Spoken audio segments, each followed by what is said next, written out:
Welcome to Samba Samba. Enjoy the video. In this video, I will explain how to make perfect caramel for pudding.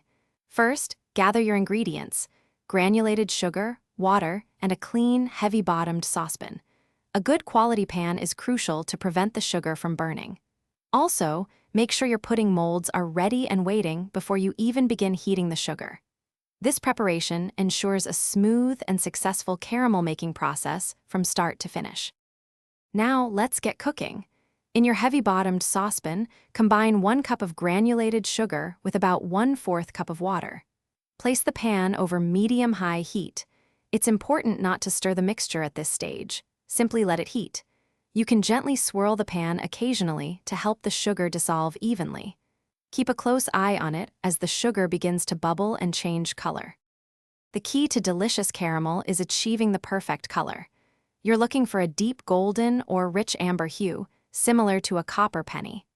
As soon as it reaches this color, remove the pan from the heat immediately. The residual heat in the pan will continue to cook the caramel for a few more seconds. Be careful not to overcook it, as even a moment too long can result in a bitter, burnt taste.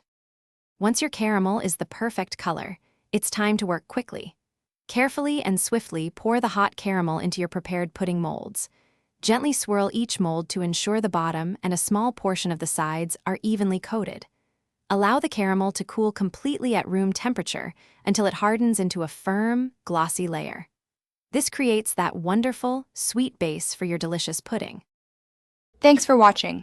Consider subscribing if we helped you.